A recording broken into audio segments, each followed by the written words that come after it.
Mesdames, messieurs, toute la technique de Zouk TV, bonjour. Vous avez raison, vous êtes sur Zouk, en télévision, et regardez, écoutez pour comprendre.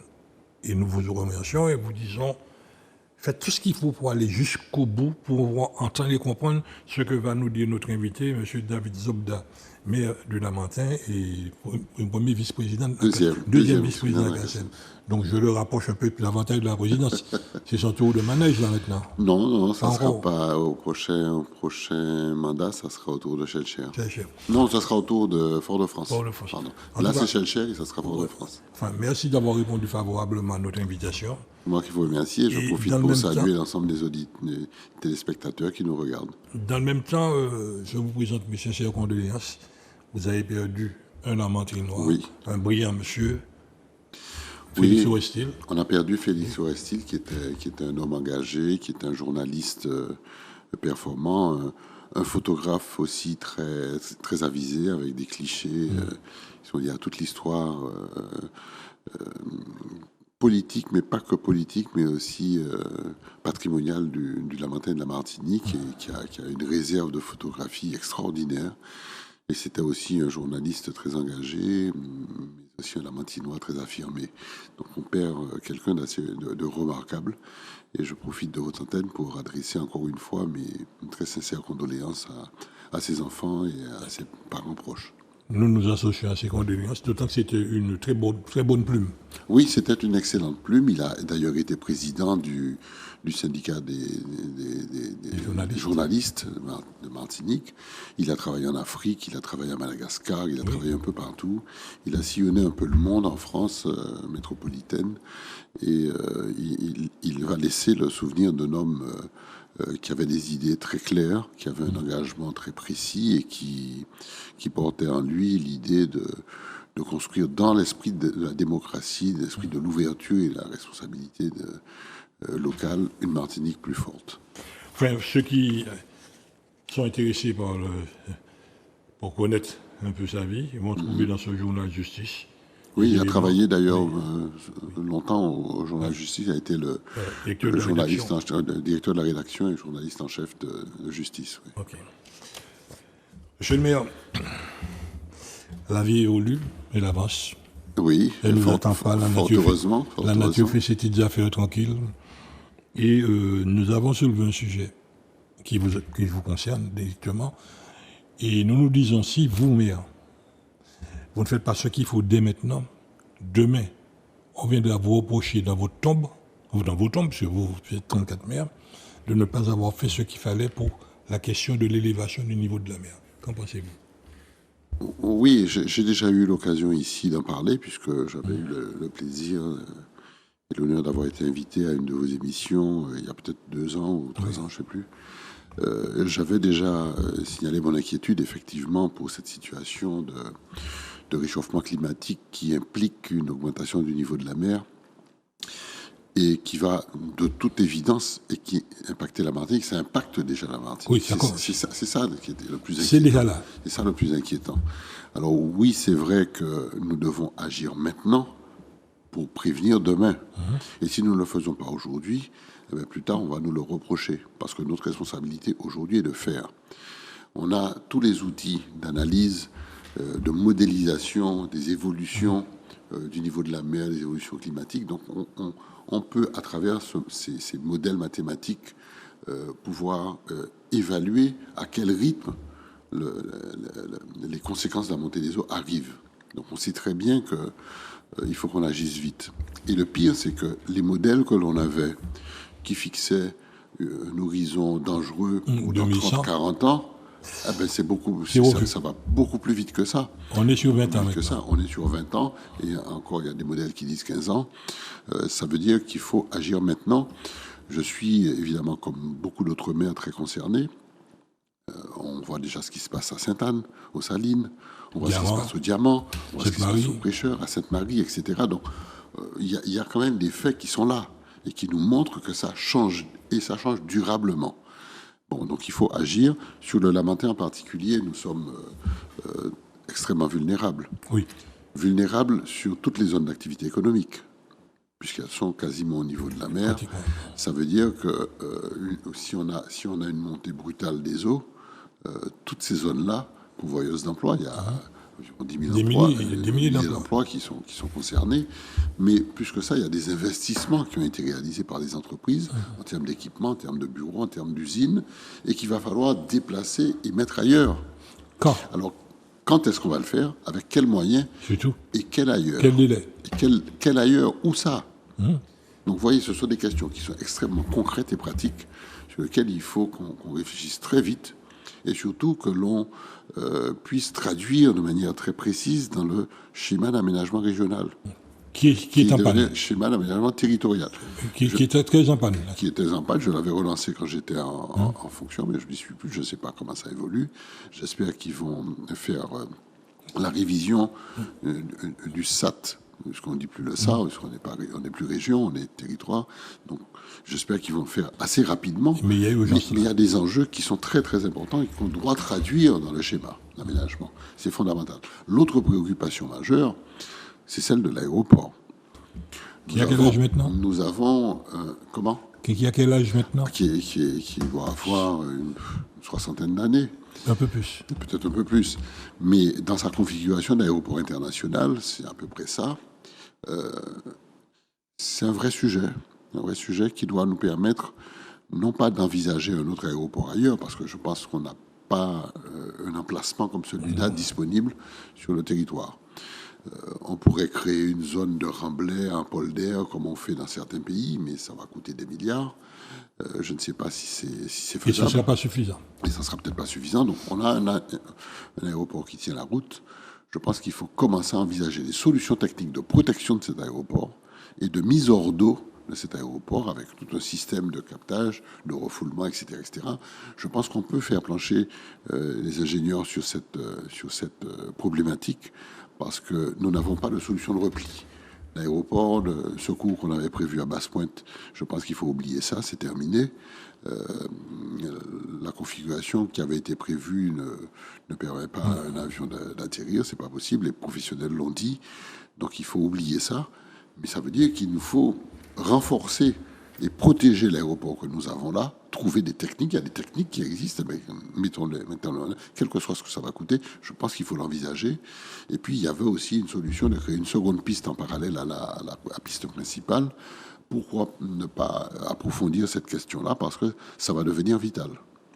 Et on ne peut pas imaginer la Martinique sans connexion aérienne. Sans aéroport, on n'est plus une île. On est isolé. On est complètement isolé. Et les transferts en bateau ne vont pas suffire.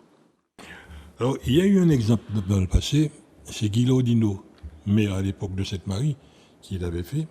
Il avait constaté l'érosion de Sainte-Marie. On a cassé la gendarmerie, en fait, toute cette zone a été cassée. Et il a déplacé la ville dans la nouvelle ville. Oui, c'est ça. Un peu plus haut. C'est là où se trouve l'actuelle mairie. Il avait anticipé.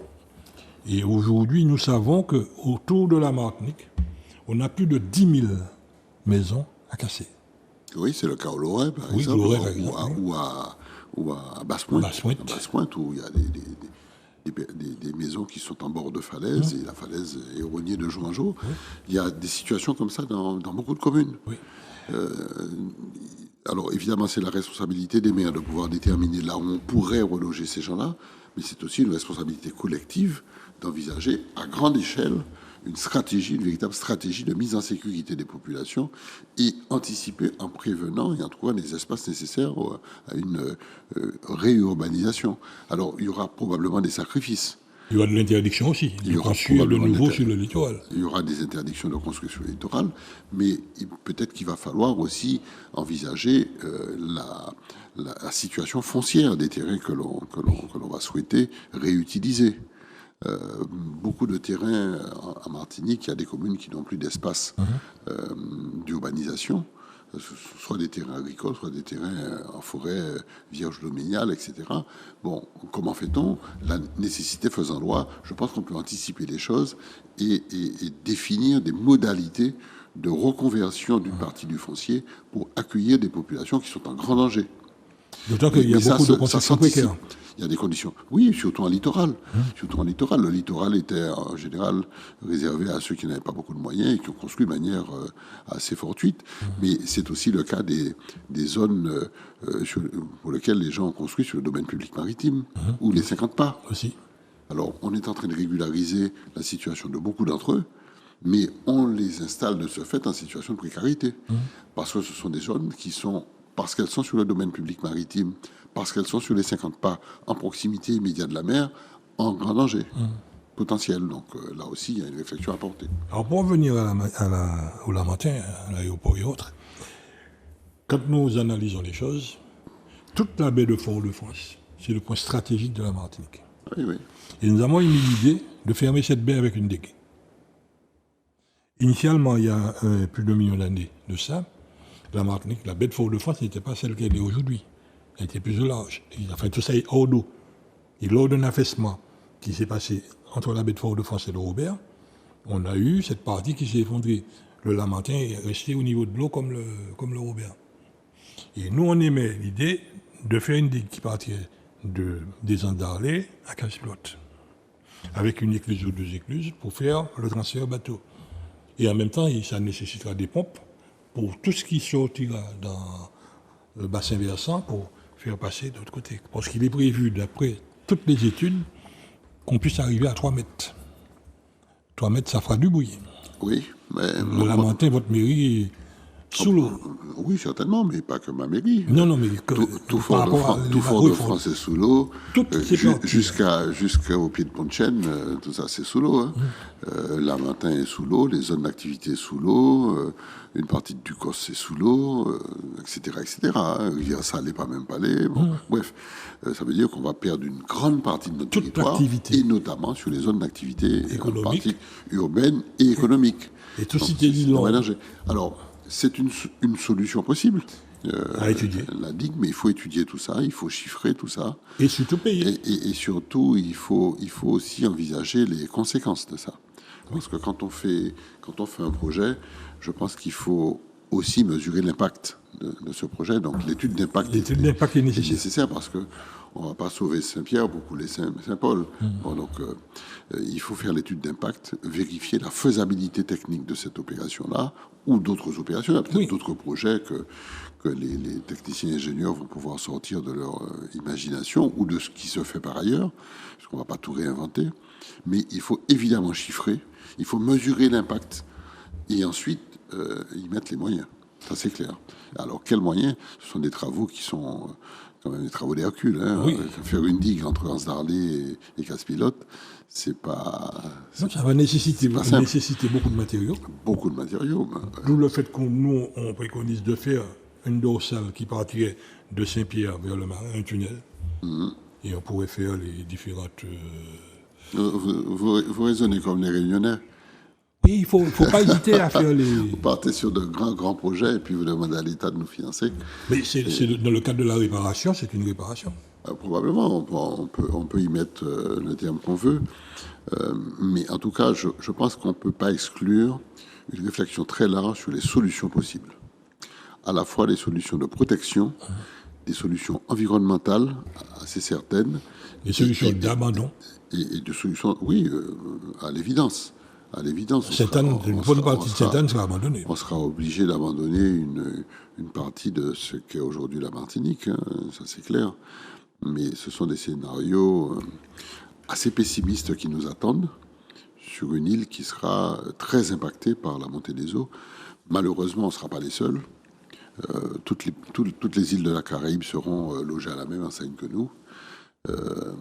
Toutes les îles qui sont dans le Pacifique, dans l'océan Indien, etc., sont elles aussi extrêmement menacées.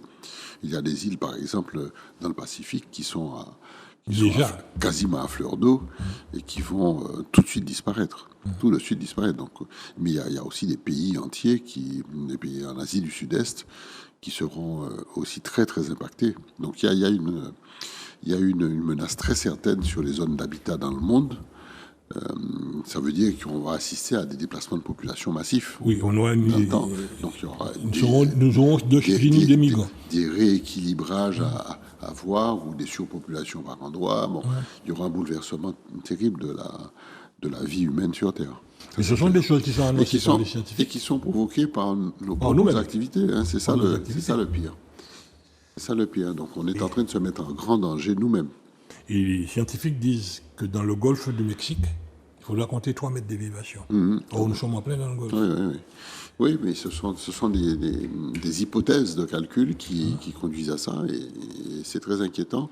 Ça l'est d'autant plus que j'ai entendu la ministre de l'Environnement ce matin, qui disait qu'elle était très inquiète parce que les programmes nationaux qui avaient été retenus faisaient que chaque année, la France diminuait de 6% son taux de gaz à effet de serre.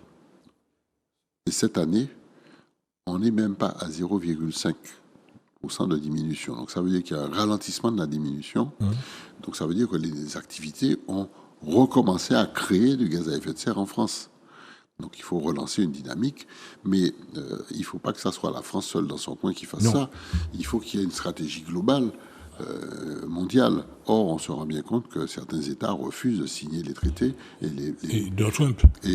dont les États-Unis et dont la Chine, qui sont les plus pollueurs, malheureusement.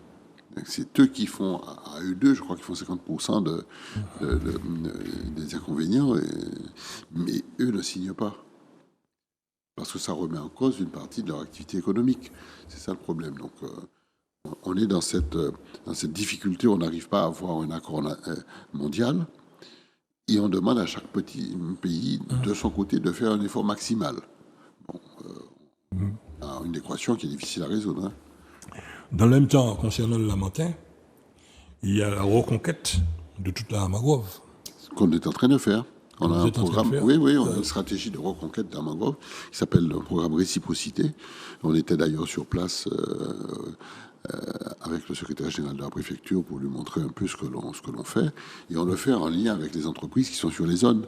Et on arrive à faire des choses assez intéressantes avec les entreprises. Elles ont pu, pour beaucoup d'entre elles, désigner un responsable environnemental dans les entreprises qui vérifie l'activité de l'entreprise en lien avec la mangrove, la protection de la mangrove, et qui travaille avec nous sur limiter l'impact des entreprises sur la mangrove. On arrive aujourd'hui à fixer les entreprises et à limiter le grignotage. Et ça se fait. Et puis nous, on replante la mangrove, on refait une mangrove. Parce qu'aujourd'hui, une fois que les palétuviers sont pris, c'est une végétation exogène qui arrive et qui ne permet pas à la mangrove de jouer son rôle. Donc on essaie de garantir cette qualité de mangrove. On a la surface de mangrove la plus importante de Martinique, donc on a cette responsabilité-là. Dans les années 70-73, nous, on préconisait un canal pour séparer la zone d'activité de la lézarde et la mangrove. Oui, mais pour éviter il y a tellement de zones. Il y a tellement de zones qu'il faudrait créer un canal très, très important. Mais là, on a réussi à fixer avec l'urbanisme, avec les services de la ville et avec les représentants des entreprises qui sont sur les zones. On a fixé le trait. Il ne bouge plus. Parce que vous avez sûrement fait cet exercice-là, quand on reprenait les photographies aériennes des zones d'activité économique, on se rend bien compte depuis les années 50-60, 60 plutôt, qu'au fur et à mesure, on voyait le grignotage se faire. Bon, maintenant, il est stoppé. Il est stoppé et on va même mieux. On est en train de récupérer une partie du foncier et on replante en mangrove. Mais vous allez replanter la partie qui se trouve plus près de la mairie, côté Calbassé. Plus près de la mairie, oui. De l'autre côté de la rivière du Longvilliers, oui. Oui, tout à fait. On va pas... On n'a aucune prétention de construction de ce côté-là. Bien au contraire, on va laisser des espaces naturels. Le projet que l'on a de réaménagement, c'est le Calbassier, donc l'entrée de ville, et le quartier Vieux-Pont, où là, on a un programme de rénovation de ce quartier, montée en qualité, etc., et d'aménagement. Mais à propos de Calbassier, j'ai vu que vous avez un gros chantier, là. Sur Calbassier, oui, on a tout le chantier de l'entrée de ville, oui, le projet qui de consistait Calbassier. à quoi?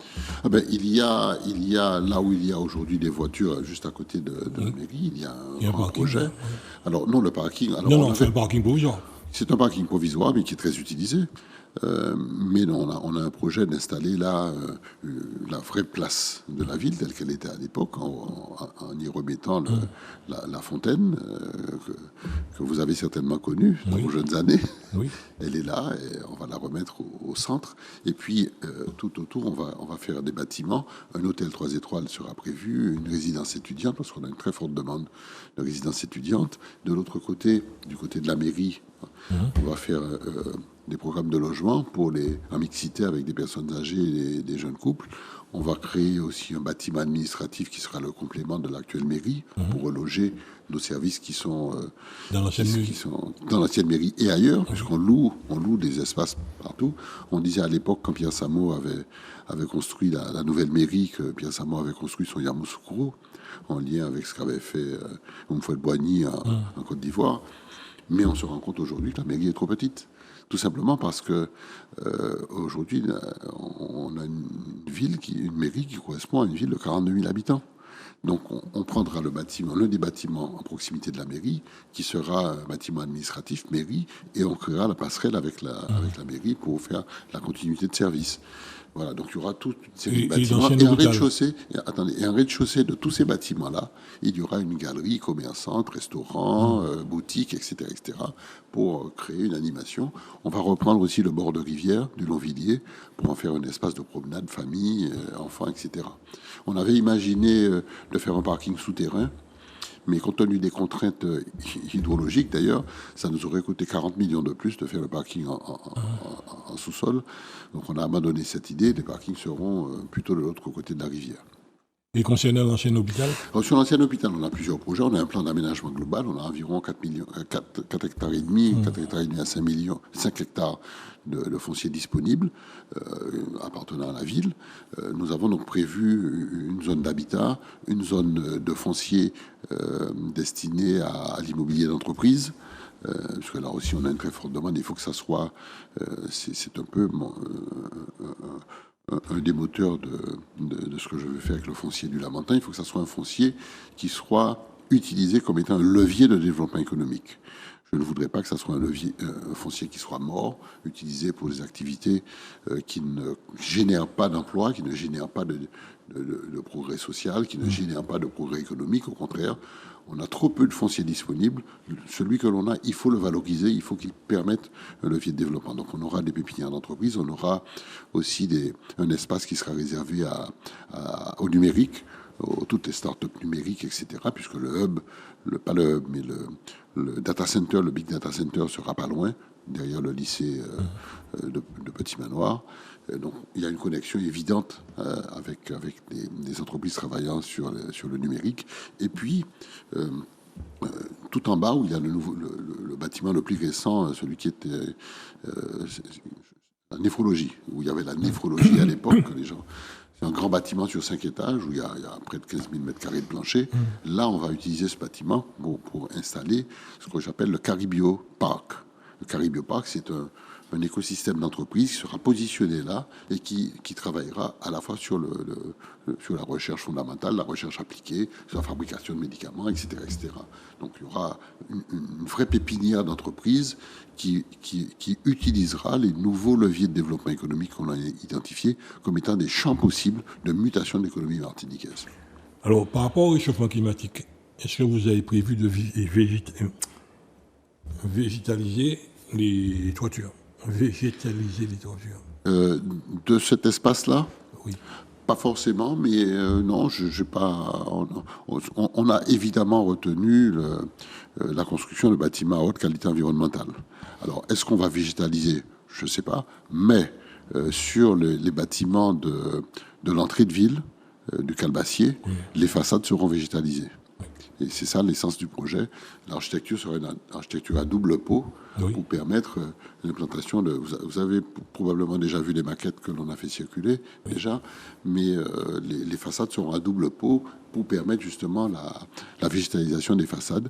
Et j'invite tous ceux qui le souhaitent à passer à la maison des projets que nous avons installés juste avant le marché, quand on prend la côte. Oui, une petite Au maisonnette, Cap-Messier. là, oui. Voilà, avec des couleurs, il y a un petit chapiteau, il y a 2 agents qui sont là en permanence et qui peuvent montrer à la population les projets, notamment celui du Calbassier ou celui de l'ancien hôpital. Tous les projets de la ville sont là et ils peuvent vous expliquer très clairement ce qu'on a l'intention de faire. Et c'est libre, c'est accessible à tous et à chacun. Et là, vous avez tenu compte de l'élévation du niveau de la mer. Ah dans oui, tout oui, ça. oui, bien sûr. Les implantations seront au niveau actuel de la mairie. Donc, par rapport au niveau actuel, où on gare les voitures, je crois qu'il y a 2,60 m au-dessus. Oui, plus de 2,60 m. Voilà, c'est ça. En fait, vous n'allez pas faire comme votre voisin. Votre voisine, C'est-à-dire, ben, il semblerait qu'il y ait un gros projet à Pays Noyer, oui, zone franche, oui. à Pays Noyer. Oui. Et ils ont complètement oublié ça, Noyer, les dit un pays Ben, je ne sais pas, je ne veux pas me prononcer sur ce qui va Ce se que passer fait à votre Duke voisine. Coast. Oui, je pense qu'elle essaie de faire le maximum pour développer sa commune. Ce qui est clair, c'est que on est dans une zone, je le disais, d'expansion économique. Toute la zone entre les 4 communes de la CACEM, plus Ducos et le Robert, ça correspond quasiment à 90% du développement économique martiniquais. Donc, si on veut assurer quelque chose, c'est dans ce périmètre-là. Je pense qu'il est illusoire de pouvoir penser que l'on va créer 50 000 zones de développement économique. C'est là où les choses vont se passer. Pourquoi? Parce que le port est à Fort-de-France, l'aéroport est au Lamentin, et le futur port sera au Robert, probablement. Donc, il y a la zone de la Semer qui sera une zone d'arrière-port, et c'est dans ce périmètre-là qu'on peut concentrer un maximum de choses. Sans quoi on va gaspiller du foncier. Donc on a une vocation, sur ce périmètre-là, il y a une vocation de développement économique qu'il faut affirmer, qu'il faut utiliser à fond, me semble-t-il. Alors Ducos correspond aussi à ces zones de développement économique. Maintenant, le tout est de trouver la bonne intelligence entre ce que l'on doit faire pour assurer le développement économique au service de développement social, je le répète, au service d'un développement social, mais aussi en préservant l'intégrité de la nature. Parce qu'il ne s'agit pas pour nous de saboter l'espace naturel dans lequel on vit. Donc il faut protéger de la nature, il faut choisir les terrains sur lesquels on veut assurer le développement économique, il ne faut pas sacrifier l'un pour l'autre. En tout cas, tout le monde sait que quand on sacrifie la nature, tôt ou tard, on le paye cher. C'est la seule dame, quand on la viole, qui ne crie pas, mais quand elle se venge, terriblement. On ne peut pas l'arrêter. Ouais. Et c'est nous qui crions. Et c'est nous qui crions à un moment donné. Et à propos de cris, nous avons vu qu'au niveau national, il y a plus de 300 000 immeubles que l'État rachète au prix actuel du marché pour pouvoir démolir. Des zones impactées par l'élévation du niveau de la mer et les érosions. Et nous, quand on regarde les choses, il y a une bonne partie concernée chez la Martinique, mais compte tenu du fait que ce n'est pas un risque naturel majeur, les assurances ne couvrent pas. C'est très complexe. Oui, c'est vrai qu'on a un vrai problème avec les assurances. En tout cas, je l'entends de la part de ceux qui sont propriétaires de fonciers à vocation économique ou même des particuliers. On a de plus en plus de risques naturels. On est impacté par les risques naturels. Avec des aléas forts maintenant. Des aléas extrêmement forts, de plus en plus forts et de plus en plus rapprochés. Donc les assurances disent, mais écoutez, nous, on est sur un système qui nous garantit un bon fonctionnement de nos entreprises, parce que le calcul que l'on fait entre le risque potentiel et le moment où ça arrive nous permet de nous en sortir. Par contre, si ça arrive trop souvent, ça veut dire qu'on met en péril l'équilibre économique de l'entreprise d'assurance. Le réflexe, c'est quoi? Il y a 2 réflexes. Augmenter la prime ou bien ne pas assurer du tout. Donc on est dans cette escalade-là où les assurances disent, moi le risque est trop élevé, je ne peux plus couvrir le risque, soit j'augmente considérablement la prime d'assurance, auquel cas ce sont les assurés ou futurs assurés qui ne peuvent plus payer la prime, ou bien les assurances disent, ben moi je ne peux plus, donc je ne fais pas. Et on se retrouve avec des gens qui sont en grand danger parce qu'ils vont perdre leurs biens. Et Oui. c'est un problème. Alors, est-ce que l'État est saisi de ça? Je ne sais pas. Mais il y a une difficulté parce que Il y a fort une question qui souvent, avait été posée au ministre qui oui, parce que répondait. fort souvent, sur beaucoup de financements ou beaucoup d'autorisations, on demande aux propriétaires d'être en mesure de fournir l'assurance du bien. Et si aucune assurance n'assure le bien, on ne peut plus développer, on ne peut plus avoir accès à des crédits, on ne peut plus avoir accès à des portages de projets, etc. Donc on voit bien qu'il y a une difficulté terrible. Et puis même pour les usagers, quand on vous dit que vous êtes dans une zone à risque et qu'on ne veut plus vous assurer, ça veut dire que tout ce qui arrive, c'est pour vous. C'est pour vous et ça coûte des millions d'euros à chaque fois. Et on a l'exemple de Font-Saint-Jacques. On a l'exemple de Font-Saint-Jacques, on a l'exemple de Sainte-Marie sur l'église Monterrey, on a l'exemple du François, on a plein d'autres exemples. Il y a un glissement aussi au Lamentin, à Résidence Les Trois, à Basse-Gondo. Bon, ce sont des phénomènes qui arrivent et pour lesquels il n'y a quelquefois pas d'assurance. Oui. Et c'est un vrai souci. En tout cas, monsieur le maire, il y a une chose qui est certaine. On est face à un véritable chantier de reconstruction de notre Martinique, de réaménagement de notre territoire, réseau d'eau, réseau d'électricité, tout. Et c'est un énorme chantier. C'est un énorme chantier, mais c'est pas de la démagogie que je fais. Je veux saluer toutes les associations qui travaillent sur l'environnement et qui défendent l'environnement. Je vous remercie. Parce que si elles n'étaient pas là, je mets au pluriel parce qu'il y en a plusieurs. Oui, il y a plusieurs. Si elles n'étaient pas là, je pense qu'on aurait déjà fait beaucoup de bêtises dans ce pays et on l'aurait payé cher. On l'aurait payé très très cher.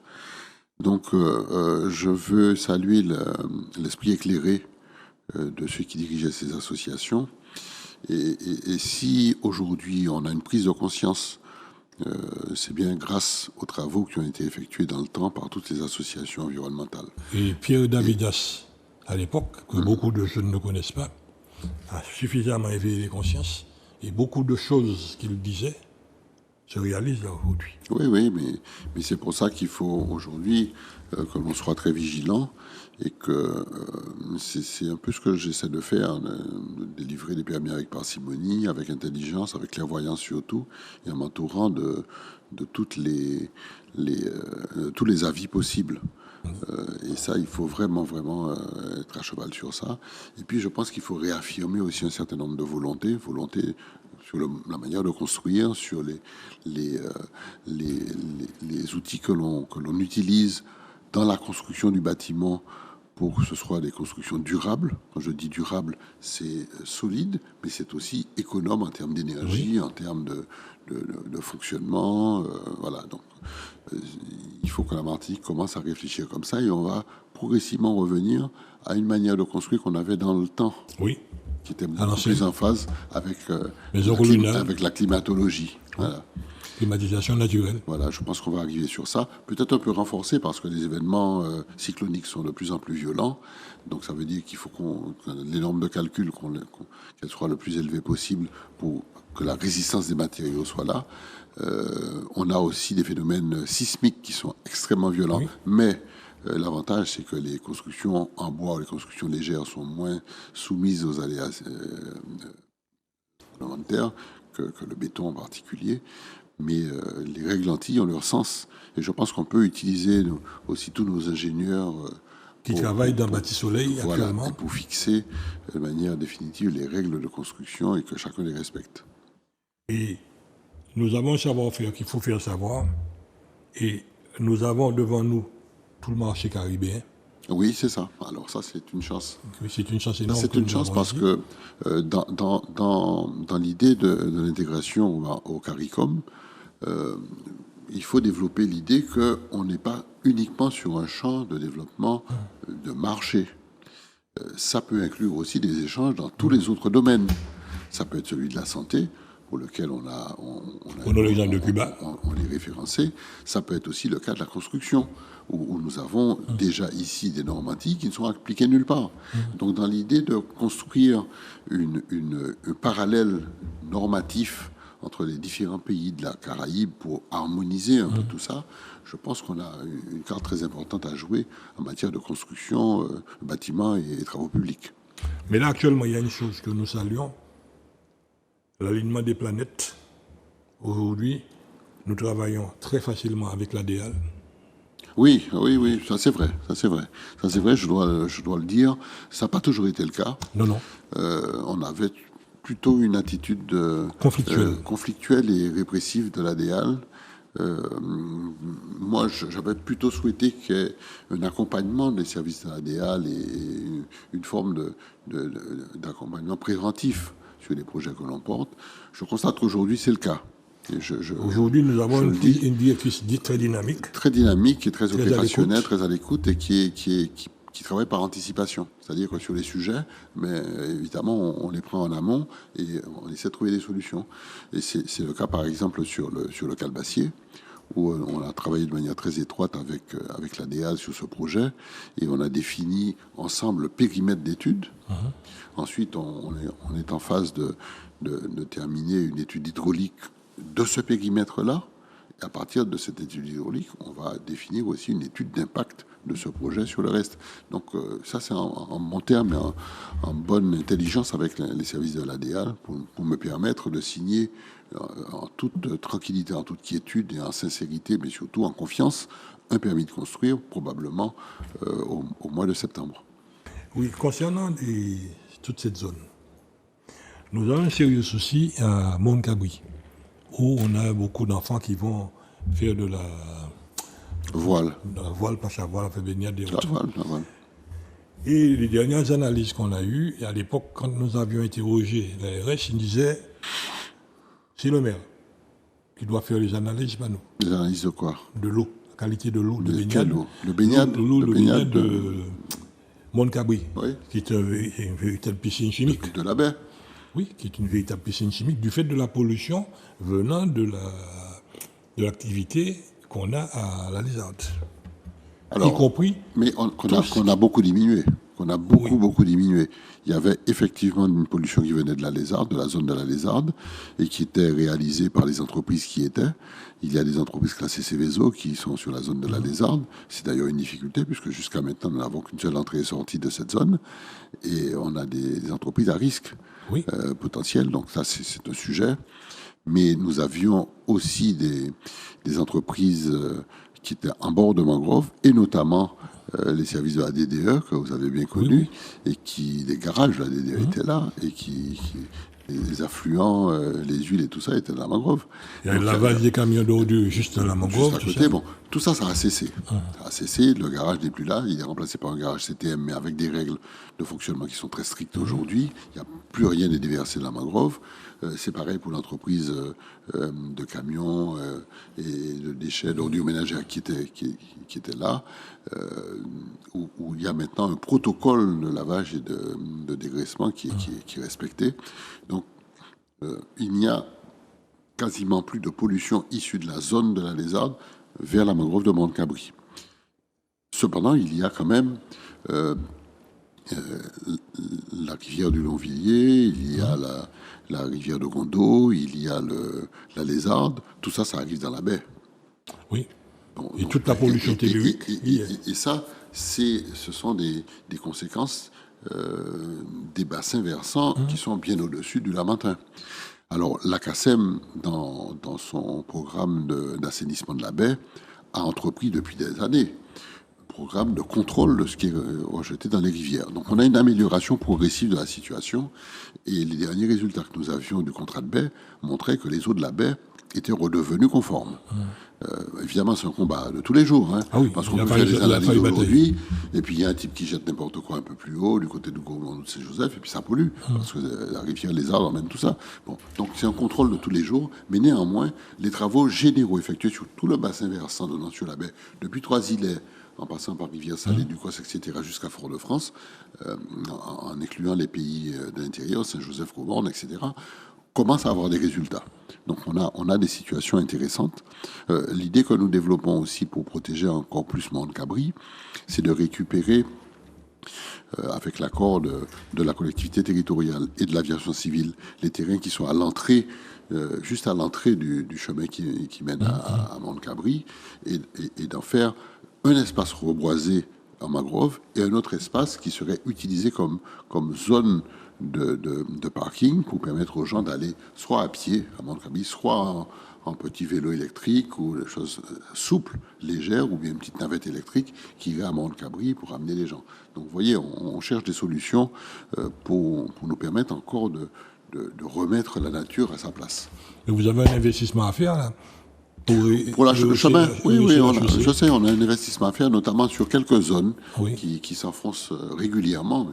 On a déjà utilisé des millions et des millions de tonnes de mètres cubes de matériaux. Mais bon, c'est la nature. Oui. C'est une zone de mangrove qui s'affaisse. Donc on a quelques solutions techniques que l'on pourrait imaginer sur ces passages difficiles, sans mettre en péril la nature. Mais on va y arriver. Mais l'important pour nous, c'est d'abord de privilégier la protection de l'environnement, éloigner les camions, les véhicules de l'espace naturel. C'est d'abord ça, et puis ensuite, on va travailler sur le chemin. De toute façon, nous n'avons aucun doute compte tenu du fait de la puissance financière de la ville de Lamantins. Ah, je ne sais pas si on peut dire ça. Non, vous allez me faire des ennemis. Non, mais il y a une réalité qui est là, monsieur le maire. On a une zone chez vous. Oui. Ah, oui, on a une douzaine de zones. Oui. Donc vous avez une belle recette. Là. La recette va plutôt à la CACEM. Mais on a quand même des recettes foncières. La ville du Lamentin a des recettes qui sont liées à une ville de son importance. 42 000 habitants, plus grand territoire communal, on a des recettes. Mais c'est pas tant d'en avoir. C'est de savoir les utiliser à bon escient, d'une part, et surtout ne pas se retrouver à plus dépenser que de recevoir. C'est ça l'intérêt de la bonne gestion. Et quand je dis dépenser à bon escient, c'est faire les bons choix pour que les choix que l'on fait soient des choix intéressants socialement pour la société lamantinoise, mais soient intéressants aussi économiquement et que ça devienne, comme je l'ai dit tout à l'heure, de véritables leviers pour la ville, pour son développement et son épanouissement. Maintenant, nous travaillons de plus en plus dans l'idée de trouver aussi des recettes complémentaires à la ville du Lamentin. Parce que vous connaissez l'état des finances publiques. Vous savez bien que l'État ne va pas être au chevet des communes constamment. La dotation globale de fonctionnement et d'équipement diminue, stagne ou diminue. Les communes de l'outre-mer sont sous-dotées par rapport à leurs obligations. On le sait bien. On sait bien qu'il y a une menace sur l'octroi de mer. Et la crise sociale ou les crises sociales impactent le revenu de l'octroi de mer, donc diminuent les recettes aux communes, etc. Bon, on voit bien qu'on a du mal. Et en même temps, si on n'arrive pas à dégager une marge excédentaire sur la section de fonctionnement, on ne peut pas faire de l'investissement. Et si on ne fait pas d'investissement, on ne peut pas alimenter la commande publique vis-à-vis des entreprises martiniquaises. On ne peut pas développer. Donc, on est dans ce paradoxe-là. La ville du Lamentin donc va chercher des recettes complémentaires pour compléter son tableau de recettes et être capable toujours de tenir un budget d'investissement conséquent. Cette année, le budget d'investissement de la ville, c'est autour de 40 millions. On a un budget global qui est autour des 140 millions d'euros, ou 140 ou 150 millions d'euros. Voilà, les 40 millions d'investissement, donc c'est assez conséquent. Alors, l'une des seules ombres au tableau, c'est la violence qui s'installe, qui continue à montrer au Lamentin. La violence, c'est un terme générique qui inclut les armes et la drogue. Ça devient ça monte au Lamentin, mais pas qu'au Lamentin. Non. Ça monte sur toute la Martinique d'une manière générale. Et c'est très, très inquiétant. Vous avez parfaitement raison de le dire. C'est très inquiétant. Et on est en train d'avoir une société complètement bouleversée à cause de ça. On a une société qui dégaine très vite. Et qui réfléchit après avoir tiré. Oui, vous savez, j'étais l'autre jour à une veillée, il y a un ami qui me dit, mais tu sais, c'est tellement dangereux. J'étais dans un embouteillage et il y a un jeune qui passe à moto et qui attrape mon rétroviseur. Alors je sors la tête, je dis, mais qu'est-ce qu'on va faire? Et le type lève son t-shirt, il monte la crosse du fusil, du pistolet. Donc en clair, je ne suis pas content, ma carte en l'eau. Bon, voyez à quoi on est. Pour un rétroviseur. 15 euros, voilà, 25 euros. C'est la violence gratuite, c'est un déchaînement de violence, mais parce que tout le monde est armé, les gens sont armés, et c'est la raison du plus fort. Et on n'est plus dans une vie sociale apaisée, on est vraiment dans une vraie difficulté.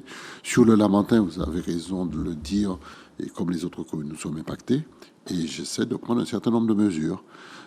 Par exemple, j'ai pris une mesure toute récente et j'ai fait un arrêté pour fermer les commerces à 21h. Et j'ai interdit la vente d'alcool en cœur de ville. Ouais. Évidemment, il y a quelques commerçants qui ne sont pas contents. Mais je constate, moi, que toutes les infractions et les violences qu'il y a eu sont dans ces horaires-là. Et on constatait quoi? On constatait que les commerces qui étaient encore ouverts, c'était des commerces d'alimentation.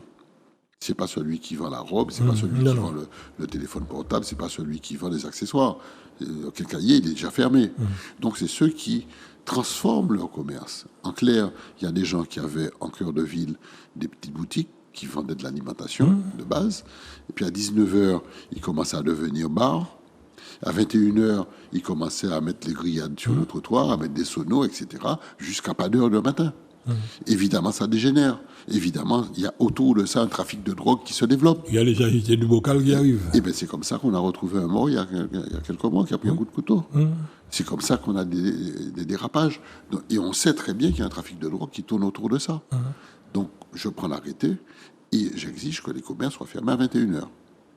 Et pas d'alcool. Donc, on commence à prendre des mesures et je vais sortir probablement pour le Conseil de septembre un véritable plan pour la sécurité, la mise en sécurité du Lamentin, en lien avec évidemment la police municipale et la police nationale, mais un véritable plan de mise en sécurité et avec des mesures très fortes et très claires qui seront prises.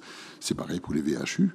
Là, on va aussi accélérer le processus parce que comme le Lamentin est au centre, il y a des gens de partout qui viennent déposer des véhicules sur le Lamentin. Donc là aussi, on sera très ferme et très strict. J'ai déjà fait passer en conseil municipal et approuvé par l'ensemble des élus une taxation de ces délits-là avec les VHU au maximum. Donc on va toucher le porte-monnaie très fortement et on va faire une communication en amont pour avertir les gens. On va dire dorénavant, ça sera comme ça au Lamentin. Et on va sanctionner très fortement et on va agir pour assainir le paysage urbain de la ville du Lamentin et sortir toutes les épaves que l'on a. Il y va de votre responsabilité pénale personnelle dans cette affaire. Il y va de ma responsabilité d'abord politique. Politique, oui. D'abord morale vis-à-vis des Lamantinois et ensuite évidemment responsabilité juridique. Ça peut être pénal ou civil, mais j'assume une responsabilité. Je suis quand même le premier magistrat de la ville et j'ai des moyens d'agir. Donc je vais les mettre à profit pour agir. Alors ça peut ne pas plaire, mais quel est l'intérêt de laisser pérenniser une violence au Lamentin? Quel est l'intérêt de polluer les Lamantinois avec des VHU? Si les gens ne comprennent pas ça, et s'ils ne comprennent pas que chacun doit faire l'effort, le maire prend un certain nombre de mesures, mais il faut qu'il soit accompagné par tout le tissu économique lamantinois qui doit comprendre qu'un certain nombre d'activités génèrent de la violence et le trafic de drogue quand ce n'est pas encadré. Donc j'appelle les uns et les autres à me rejoindre dans tout cet effort collectif que l'on doit faire pour sortir le Lamentin de cette situation de sentiment d'insécurité qui devient vraiment de l'insécurité, et pas seulement un sentiment. Et ça devient de plus en plus un pôle central, compte tenu du fait qu'on sait que beaucoup de communes migrent vers le Lamentin. Oui, je veux dire, on a des milliers de demandes de logements sur le Lamentin. On est concerné, le bassin d'emploi privé est au Lamentin. Donc évidemment, les entreprises sont là, donc beaucoup de gens viennent au Lamentin. Le Lamentin a la capacité aussi d'avoir tout sur son territoire, en proximité. Donc ça intéresse les gens, on est au centre. Les gens étant au Lamentin peuvent aller très rapidement du sud au nord, etc. Donc il y a une attractivité du territoire du Lamentin qui est forte, mais elle doit s'accompagner d'une qualité de vie. Je ne peux pas non plus ne pas entendre les Lamantinois qui me disent « Monsieur le maire, nous souhaitons avoir une qualité de vie. Nous souhaitons être bien au Lamentin, que les routes soient entretenues, que les trottoirs soient faits, que les canalisations soient efficaces et que les eaux pluviales soient bien canalisées, que la circulation soit relativement fluide sur le Lamentin, qu'on soit en tranquillité le soir chez nous. » Bon, je dois entendre ça parce que c'est une volonté légitime des administrés du Lamentin. Donc on pense développement, on pense agrandissement, on pense urbanisation, mais on doit aussi penser environnement et qualité de vie qui sont les deux clés de la réussite sociale. Et dans ce cadre de vie, nous pouvons constater que beaucoup de routes et chemins au Lamentin ont complètement été modernisés. Oui, alors on le fait, on a un programme de remise en état de nos réseaux, et puis on a aussi une écoute attentive de la collectivité territoriale, notamment sur les routes nationales et départementales qui traversent le Lamentin et qui doivent être entretenues. Le dernier exemple en date, c'est la route de Bélem, qui a été refaite par la collectivité territoriale, la départementale, qui va vers Saint-Joseph, avec des accotements, voilà, avec des accotements de qualité, un tapis qui est bien fait, une approche de Bélem depuis l'école jusqu'à la sortie de Bélem de qualité. Donc je veux saluer ça. Et ces efforts-là sont en lien avec tous les efforts que fait la ville sur son propre kilométrage communal. Oui. Monsieur le maire, c'est fascinant. Notre discussion. Ah, oui, ça passe très vite le temps. Hélas. À s'écouter, comprendre. Oui. Nos téléspectateurs, ils s'enrichissent de toutes ces informations qui sont données, mais on est obligé aussi d'arriver au moment pour les quitter. Oui. Alors, votre espoir, c'est lequel? Pour le Lamentin et notre Martinique. Mon espoir pour le Lamentin, c'est d'avoir toujours un Lamentin plus grand, parce que le Lamentin est une locomotive. Je le dis comme ça, c'est pas par forfanterie ou bien par... c'est une réalité. C'est une réalité. Et si je veux montrer quelque chose par le biais de l'administration communale, c'est la notion d'exemplarité. Nous devons être exemplaires et montrer qu'on peut réussir, que l'administration peut réussir, que le service public peut réussir. Moi, je crois au service public. Il peut réussir, il peut faire de bonnes choses, il peut avoir une qualité de gestion, il peut avoir une qualité de réalisation. Qualité d'écoute. C'est possible, on doit pouvoir le faire. Donc je souhaite que le Lamentin soit encore plus grand. Le Lamentin plus grand, c'était le slogan de ma campagne et qu'on va probablement réutiliser, le Lamentin plus grand. Je souhaite aussi que la Martinique ait confiance en elle et se retrouve sur ses fondamentaux de société, le vivre ensemble. Je pense qu'il faut vraiment qu'on réfléchisse à tout ça. On laisse une place à notre jeunesse, qui est pour l'instant un peu désemparée, et qui se réfugie quelquefois soit vers l'extérieur, soit vers des paradis artificiels. Je pense qu'il faut vraiment qu'on porte attention à tout ça. J'espère pour ma part que nous, élus, nous serons capables d'être au rendez-vous de ce qu'attendent de nous les gens, c'est-à-dire porter un projet de développement économique et social pour notre pays. C'est ce que les gens attendent de nous. Les gens n'attendent pas forcément qu'on fasse les marioles à droite et à gauche. Ils attendent de nous qu'on soit porteur de quelque chose et qu'on indique la voie et le chemin pour que la Martinique retrouve l'espoir et la confiance en soi, en elle-même. Voilà. Nous pensons, monsieur le maire, pour conclure, qu'il est urgent de recréer le dialogue qu'il y avait entre les anciens et les nouveaux, les jeunes, qui a disparu depuis l'avènement de la télévision.